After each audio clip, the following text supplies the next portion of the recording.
Բարև ձեզ սիրելի ունկնդիրներ, ես Օֆելիա Կամավոսյանն եմ, հանրային ռադիոյի եթերում կրկին երկրորդ շնչառությունն է, առաջին հայկական մեդիա նախագիծը նախատեսված ավագ սերնդի ներկայացուցիչների համար։ Մենք անդրադառնում ենք 65 եւ ավելի տարեկան անձանց ուզող բոլոր թեմաներին՝ առողջ ապրելակերպ, սննդակարգ, հոբիներ, վաստակած հանգիստ, աշխատանքային իրավունք։ Հաղորդման շրջանակում մենք ներկայացնում ենք նաեւ այն անհատներին, որոնք ակտիվ առողջ կենսակերպ ունեն եւ նրանց օրինակը կարող է վարակիչ լինել բոլորիս համար։ Այնպես որ նոթափ եւ երկրորդ շնչառություն վերցրեք։ Այսօր ես հյուրընկալել եմ Տավուշի մարզի Բերթավայն գյուղի բնակիչ 78-ամյա։ Կասեմ։ Այսօր ես հյուրընկալել եմ Տավուշի մարզի սահմանամերձ Բերթավան գյուղի սահմանամերձ Բերթավան գյուղի բնակչին, պատմության ուսուցչի, ազգագրագետի պարոն Սամսոն Խոջյանին։ Բարի օր ձեզ, շնորհակալ եմ, որ ժամանակ եք գտել, որ հետևողականորեն եկաք, հասաք եւ տաղավարում մեր հանդիպումը կայացավ։ Դուք ինձ անընդհատ ուզեցիք շտկեք, ուղեք, դա սովորաբար ուսուցիչներին բնորոշ է, ինքս էլ մանկավարժ երեխա եմ, գիտեմ, որ այդպիսի նրբություններ կան,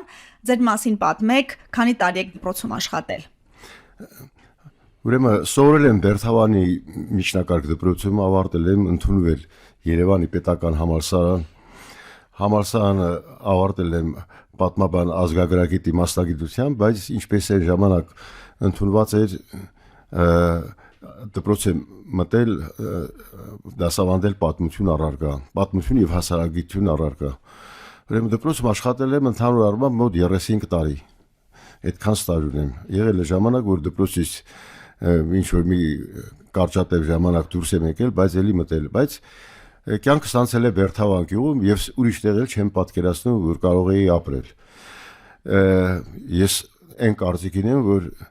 իմ օրինակ գյուղի գրավիտացիան այնքան ուժեղ է, որ ես ուրիշ տեղ չեմ կարող ապրեմ, անընդհատ այդ հողն է ցկում ինձ։ Սովորական գրավիտացիայից մի քիչ էլ ուժեղ։ Մի քիչ էլ ուժեղ։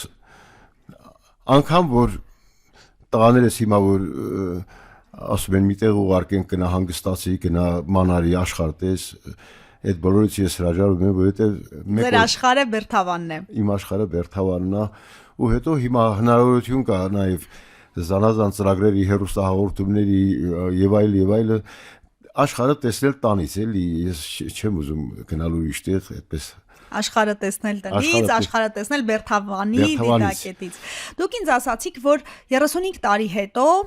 մասնագիտական ստաժից հետո ինքներդ որոշում կայացրիք գնաք թոշակի, որպեսզի հնարավորություն տաք երիտասարդներին, բացատրեք արդյոք ճիշտ որոշում եք կայացրել արդեն տարիների հեռավորությունից եւ եթե աշխատանքային օրենսգիրքը այն ժամանակ փոխվեր եւ ձեզ հնարավորություն ընձեռվեր շարունակել աշխատելը, կշարունակեիք թե ոչ։ Ես ճիշտն ասեմ, միշտ այն կարծիքին եմ եղել, որ պետքա երիտասարդությանը տեղ տալ։ Երիտասարդությունը պետքա ապագա կերտողն էլի, բայց ես նաեւ այն կարծիքին եմ, որ թոշակի անցնելուց հետո պետք է օգտագործել են մարդկանց պոտենցիալը, ովքեր ասելիք դեռ ունեն էլի, դա կլինի արդեն առանց վարձատրության։ Ես ճիշտն ասած վերջին անգամ աշխատել եմ նոյեմբերանի դպրոցում, աշխատանքից հետո էլ մի քանի տարի ինչ որտեղ երբ ակումբ եմ վարել երեխաների հետ, որը ինձ ավելի մեծ հաճույք է պատճառել, դա հասարակական հիմունքներով է եղել եւ ոչ մի վարձատրություն չի եղել, բայց Դուք ձեր արածից եք գոհ եղել։ Ես շատ գոհ եմ, որովհետև դպրոցում ամենամեծ բացողում որ այսօր կա, այնա որ տալիս են գիտելիքների պաշար պատրաստի եւ պատրաստի պահանջում էլի, մինչդեռ իմ կարծիքն է, որ պետքա երեխաներին ավելի շատ մտածել սովորեցնել։ Այս խաղը ինչ որտեղ երբ այդպիսի հնարավորություն տալիս է, մարդը կարող է ոչինչ չգիտեն այդ բնակավարի մասին, սակայն մտքի թռիչք կատարելով կարող է պատասխանել հարցերի։ Դա շատ մեծ ոգևորություն երեխանց մոտ առաջացնում, ես նույնիսկ գրանցել եմ դեպքեր, որ երեխան, որը եկել է ակումբում խաղերի, որը ժամանակից հետո ուսուցիչները սկսել են խոսել այն մասին, որ այդ երեխան լուրջ առաջընթաց է ունենում, նախկինում ոչինչ չէր լսում, ոչինչ չէր անում, առաջադիմության վրա է, առաջադիմության վրա հաստատապես ազդում է, ու հետո մեզ պետք չի սոսկ գիտելիքների կրող մարդ, մեզ պետք է որպեսզի նա ունենա երևակայություն։ Էյնշտեյնը ժամանակին ասել էլի, ասել է մարդ ավելի լավ է երևակայություն ունենա, քան թե գիտելիքների մեծ բեռ։ Այնպես որ երևակայության զարգացման առումով այդ խաղը ես համարում եմ ֆանտաստիկ խաղ ուղղակի։ Հիմա չեք շարունակում Բերթավանում Բերթավանում հարակից անց եմ կացնում, ուրեմն Բերթավանում անց եմ կացնում մարտիութին նվիրված երեխաների բանին տոների։ հետաքրքիրն է նա որ տնային տնտեսուհիներին ովքեր աշխատանքի տեղը մեծ մասամբ դե մանկապարտեզներում, մշակույթի տներում եւ բուժիմնարկներում աշխատում են կանայք, նրանց ասում եմ բերեք այդ տնային հոգսերը եւ մանկապարտեզային եւ այլ հոգսերը մի կողմ դրեք, եկեք նստեցեք սեղանին, ձեզ դրսևորեք որպես գիտակ։ Ասում եմ այդ ոլորտում էլ պետք է երևակ էլի եւ պետք է ասել որ բավականին լուրջ ակտիվություն ա նկատվում, սիրով են սպասում հաճախ են հարցնում այն նույնիսկ փողոցում հանդիպում են հարցնում են ասում են բախաղը երբ է լինելու որովհետեւ արդեն դա միցեւի դառնում է կենսակերպ է դառել հաճելի մի բան մարդիկ ուզում են ինչ որ բազմազանություն լինի իրանց կյանքում իսկ դա կարեւոր բան է այդ խաղը ես համարում եմ շատ կարեւոր եւ մեծագույն հարգանք եմ տածում այդ խաղը ստեղծողների Վլադիմիր Վորոշիլովի եւ Նատալիա Ստիցենկոյի նկատմամբ որովհետեւ նրանք մարդկանց ստիպեցին գրքերը վերցնել կարդալ որովհետեւ հարցեր գրելը հեշտ չի հրաշալի է հա Գիտեք ինչ, պարոն Խոջան, ես կարող եմ ձեզ խնդրել, որ դուք հարցերին փորձեք բարբառովել պատասխանել, որովհետև Տավուշի ուղղությամբ բարբառը շատ գեղեցիկ է ելևեջներով, ամեն ինչով։ Փորձենք այսպես մի հնարքի մեջ մտնենք, համ ձեր տարածաշրջանի բնակիչները հաճույքով կլսեն հեշտ կընկալեն, մյուս կողմից էլ մյուսների ականջը մի քիչ կսովորի։ Շատ բարբառ մեջ չգնանք, բայց այնուամենայնիվ որոշ տարեր օգտագործեք։ Ձեր մասին ինձ պատմեց ձեր աշակերտուհին, ինչ հարաբերություններ ունեք ձեր կերտած սերունդների հետ։ Ես ասեմ որ միշտ չի որ սերը փոխադարձա լինում, բայց այդ պարագայում իմ վերաբերմունքը իմ սերը աշակերտների եւ աշակերտների սերը հանդեպ ինձ փոխադարձա։ Այս առումով իհարկե շահած վիճակում եմ, ես շահած մարդ եմ։ Իմիջայլոց ասեմ, ես գիրք եմ գրում Բերթավանի մասին։ Դրանք անդրադառնանք, դրանք մի ոնց է կարել, որ երեխաները, աշակերտները, որոնք այսօր կայացած մարդիկ են, ձեզ հիշում են, ձեզ սիրում են, դեռ մի բան էլ ինձ զանգել եւ խնդրել են, որ մեր պատմության ուսուցչին անպայման հրավիրեք։ Ասեմ, դա գաղտնիք չկա, գաղտնիքը մեկը այնա որ ասենք ես երբեք երեխաների չեմ բանանել, որ բաժանարար գիծա ուսուցչի սեղանը եւ աշակերտները։ Ես այնպես արել եմ, որ ինձ ա վստահվել ձեր գործը, բայց առանց ձեզ այս գործը յոլա չի գնա։ Մենք միասին պետք է աշխատենք, ճանապարհ անցնենք։ Ու երբեմն դե դպրոցում լինում են իրավիճակներ, թեժ իրավիճակներ։ Հա, պատահում է որ ուսուցիչը դա իրարու բան չգիտես ինչ ասում է։ Ես միշտ աշխատել եմ հումորով դուրս գալ այդ վիճակից, մի հումոր անել, որը լիցքաթափել է ամբողջ իրադրությունը, բոլորը ծիծաղել են, ես էլ եմ ծիծաղել։ Հետո ես չեմ վախեցել, որ երբեմն երեխաները նաև իմ վրա էլ ծիծաղեն, այնպես որ իմաստուն մոտեցում է։ Ես համարում եմ, որ երեխաներին պետք է միշտ ավելի բարձր դասել, քան դու ինքդ ես, որովհետև դու չգիտես նրանք ինչ կդառնան։ Դու արդեն դարձել ես էս։ Մեր գյուղում մի մարդ կա ասում է, ուսուցիչ նման ասում է, այծի պոչի, ոչ երկարը մա, ոչ կարճանում, բայց միշտ աշակերտի մեջ պետք է տեսնել ապագան, իսկ այդ ապագան իսկապես ես ունեմ աշակերտներ, որոնք բավականին լուրջ հաջողություններ են ունեցել, լուրջ։ Եվ այսօր էլ ինձ հետ կապի մեջ են իմ Facebook-յան ընկերների մի զգալի մասը աշակերտներս են։ Հենց ձեր աշակերտներն են։ Ճանապարհին դուք մի հետաքրքիր դիտարկում արեցիք պատմության մասին, պատմությունը որպես գիտություն, որպես առարկա, ուզում եմ նաև ունկնդիրների համար ասեք, դժվար գործ է պատմություն դասավանդելը, ճիշտը, սխալը, մենք էլ պատմական շրջանում ենք ապրում, ինչ եք կարծում։ Ես այն կարծիքին եմ, որ պատմությունը կարելի ասել սուտ է, բայց անհրաժեշտ սուտ է, էլի, որովհետև գիտեք ինչ կա, հիմա հաճախ մտածում են, ասում են պետք է պատմություն իմանաս, որ հայրենասեր լինես, հիմա դե կարելի է կարծել, ասենք այն հին ժամանակներում ոչ մեկը գիրք չէր կարդում կամ գրքեր էլ չկային, բայց հայրենասեր էին, էլի, դա մի քիչ ուրիշ բան է, կարդալով չեն հայրենասեր դառնում։ Մարդու մեջ էության մեջ պետք է լինի, եթե կենթանական աշխարհին նայում ենք, իր տարածքը պաշտպանելու բնազդ կա։ մենք այդ բնազդը մեկ մարդու մեջ չեր կա, որովհետև մենք կենթանական աշխարհի ներկայացուցիչ ենք էլի, բարձրակարգ։ Եվ պետք է այն անցնել, որ մարդը մտածի, որ լավ գյուղ, լավ հայրենիք ունենալու համար պետք է մի քիչ էլ տառապանքների բեռ վերցնես վրա։ Եթե դու մենակ մտածում ես վայելքի մասին, այդ դեպքում ստացվում է, որ Ֆրանսիան լավ երկիր է ապրելու, Ամերիկան հնարավորությունների երկիր է, եւ այլը, Հոլանդիան հանդարտ երկիր է։ Այդ ձև չպետք է մտածենք, մենք պետք է մտածենք, որ յուրաքանչյուրս ինչ հնարավոր է մեր ձեռից եկածը անենք, որպեսզի այս երկիրը դառնա այն երկիրը, ինչը իսկապես երազանքի երկիր պետք է լինի։ Պարոն Խոջյան, դուք ինձ ասացիք, որ դասավանդել եք խորհրդային տարիներին նաև հայ-ադրբեջանական դպրոցում, վերադառնալով նախորդ հարցին, պատմությունը վիճահարույց դրվագներ ունի ընկալումների կողմերն, արդյոք այդ իմաստով դժվար չէր եւ ընթացքում էլ դժվար չի եղել վիճահարույց հանգամանքները, պատմության իրադարձությունները երեխաներին ներկայացնելու հարցում։ Հայ-ադրբեջանական դպրոցում ես հայկական սեկտորում եմ դասավանդել, բայց ադրբեջանցի ընկերներ էլ ունեի, որոնք ադրբեջանական դպրոցում էին դասավանդում, բնականաբար եթե մենք եղածի վրա ինչ որ բաներ ավելացնում ենք, այդ ձևի ակեղծում պատմությունը նրանք չունեցածն են ստեղծում, այդ է խնդրահարույցը, այդ է, որ այդ մարդիկ պատմություն չունին, բայց հորինում են էլի։ Ինչ որ միտեղ հոգեբանորեն նրանց կարելի է հասկանալ, որովհետև նրանք ուզում են ցույց տան աշխարհին, որ իրանք կայացած ժողովուրդ են եւ հետո եղել է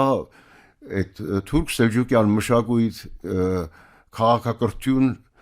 իրանց պատկերացմամբ եւ նույնիսկ հասել են ծայրահեղ բաների, օրինակ վերջերս լսեցի,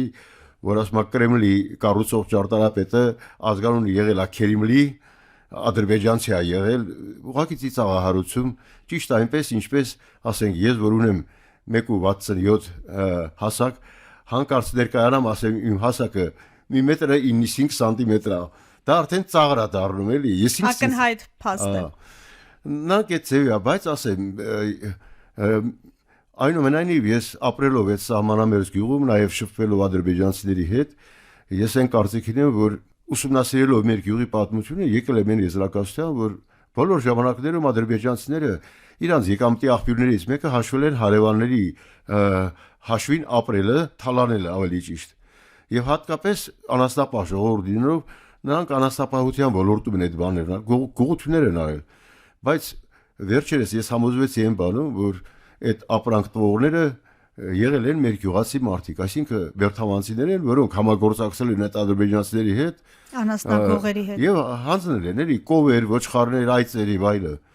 Բայց ես այդպիսի դեպք չեմ հիշում եւ ոչ մեկն էլ մեր գյուղում չի կարող հիշել, որ ադրբեջանին գոնե մի ոչխար անցակացրել մեր կողմը, իրանցից անցկացրի մեր կողմը, այդպիսի բան չկա։ Այնպես որ Թշնամին մնում է թշնամի, բայց որոշ բաներ պետք է ուսումնասիրել օբյեկտիվ ձևով գնահատել եւ հետո մտածել ինչը կարող ենք մենք սովորել նաեւ թշնամիներից։ Հիշենք նաեւ պատմությունից, որ Պետրոս առաջինը, Պետրոս մեծը, երբ որ շվեդների դեմ պատերազմում մի քանի ճակատամարտերում պարտություն կրեց, նա ասավ շվեդները իմ ուսուցիչներն են։ Որովհետև այդ պարտություններից ինքը սկսեց եզրակացություններ անել, թե ինչն է պակասում, որ ռուսները կայանան հաղթանակեն։ Անհատական մակարդակում էլ, չէ՞, մեզ ավելի շատ վնաս տված մարդիկ կամ նեղացրած կամ ջղայնացրած մարդիկ, եթե վերլուծենք, օբյեկտիվ հայացքով վերլուծենք, կտեսնենք, որ այնուամենայնիվ դրանք ձախողումներ չեն, դրանք դասեր են։ Դասեր են, բայց ցավալիորեն մենք պատմության դասերը չենք սովորում, կա հանրահայտ ասույթ այն մասին, որ պատմության դասը միակ դասն է, որը մարդիկ չեն սովորում։ Այսինքն դա դաս է, բայց ոչ մեկը չի սովորում այդ դասը։ Ցավոք։ Դրա համար էլ մենք ձախողումներ ունենում ենք ցավալիորեն, եւ ես պետք է ասեմ, որ ընդհանրապես մենք պետք է մտածենք ոչ թե նրա մասին, որ ադրբեջանցիները պետք է խելոքանան, քաղաքագիր դառնան, նրանց հետ մեր հարաբերությունները քաղաքակրթության հարթակ տեղափոխվի, այլ մենք պետք է սովորենք ապրել այն միջավայրում, որը կա։ Օրինակ շատ հաղորդումներ եմ ես դիտել, մարդիկ կան միայնակ գնում են Աֆրիկյան այդ հայտնի արքելանոցները եւ առյուծների միջին ապրում են։ Այսինքն նրանք սովորում են ոնց կարելի է առույցների մեջ ապրել իրեն անվնաս պահելով։ Այսինքն նրանց բարքերը, սովորույթները եւ այլը ամեն ինչ ուսումնասիրում են եւ կարողանում են այնտեղ գոյատևել։ Դժվար բան եք ասում վիճահարույց, դուք ասացիք, որ Բերթավանը ձեր աշխարհի կենտրոնն է, ձեր հանգստավայրն է, ձեր կրկնակի գրավիտացիոն ուժով ձեզ պահող տարածքն է եւ որոշել եք անդրադառնալ Բերթավանի պատմությանը, գիրք եք գրում, ընդհանրապես գյուղի մասին ասեք եւ ձեր այս նախաձեռնության եւ որ փուլում եք։ Ասեմ, որ նախաձեռնությունը նախ ասեմ ինձանից չի ծնվել այդ նախաձեռնությունը։ Ես այստեղ ազգագրության հնագիտության ազգագրության ինստիտուտում ընկեր ունեմ, ինքը ազգագրության բաժնի վարիչն է, իմ կուրսեցին, ինքը ասում էր ձեր գյուղի մասին գիրք գրի, ես էլ սկզբից հրաժարվում էի մտածելով որ դա իմ ուսերով չի, որ այդ բեռը ես չեմ կարող տանեմ պատվով։ Հա, դե գիրքը բոլորն ուզում են գիրք գրեն, բայց ես մտածեցի որ դա իմ ուսերով չի ու հետո փորձեցի ներգրավել երիտասարդների կարող ուժեր, որոնք կնախաձեռնեն գրել այդ գիրքը եւ հետո ժամանակ շատ ունեն էլի խորանալու եւ այլ։ Բայց վերջում պարզվեց որ դրանք հրաժարվում են, որովհետեւ դա եկամտաբեր գործ չի, իմիք բոլորը երիտասարդները մտածում են ինչ որ վաստակի մասին։ Այս ընկերս էլ կատակով ասաց. «Արա Սամսոն, դու էլ մեռնելու ես, այդ գիրքը գրող չի լինելու»։ Սկսիր։ Հետո սկսեցի հիմա ասեմ որ կազմել եմ տոհմածառերը խոսվածքի բառարան մոտ 5000-ից ավել բառերով եւ այլ։ Չխոսեցիք բարբառով, հիշեցի, չխոսեցիք, ոչ մի բան չպատմեցիք բարբառով։ Ասեմ որ այդ բարբառից մենք ահագին հեռացել ենք։ Ես հիմա ասենք անընդհատ աշակերտների հետ շփվելով այդ լեզվով չեմ խոսել, բայց ասենք պահի տակ մեկ էլ տեսնում ես ստացվում է սկսում ենք խոսել։ Օրինակ ես կարա մենակ ոչ թե խոսիմ, այլ հետաքրքիր բառեր կա, որոնք մարդիկ իմաստը գիտեն, բայց չգիտեն որտեղից ածակել, ինչ այլ իտանշանակում։ Եկեք փորձ անենք եթերում վերջին հարցին, պատասխանեք բարբառով։ Դուք արդեն մոտենում եք ձեր կյանքի 8-րդ տասնամյակին, տարիք ինչպես եք զգում, ձեզ մեծ եք զգում, ծեր եք զգում, թե դեռ գործունյա եք։ Ասեմ որ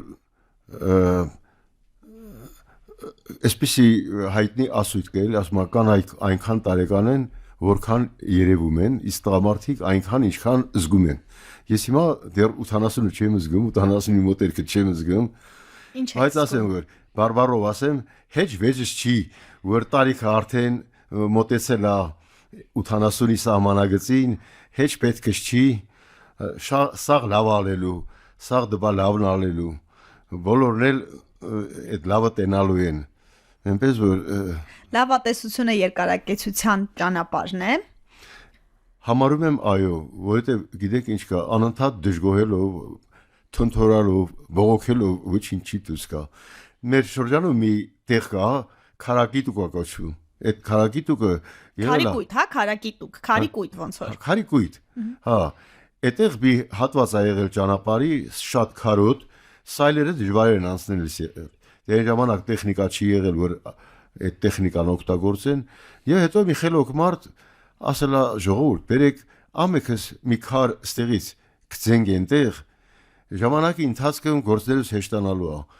Եվ հետո հիմա այդ քարակիտուկը չկա, անունը կա, բայց ես այդ տեսել եմ, երկու մեծ կույտեր էին, հերվից որ նայում էին, ոնց որ փոքրիկ բուրգեր լինեին, ու մարդիկ այդ ճանապարհը այդ ծևով բացել են, էլի հիմա ամեն ինչից դժգոհել, թնթորալ,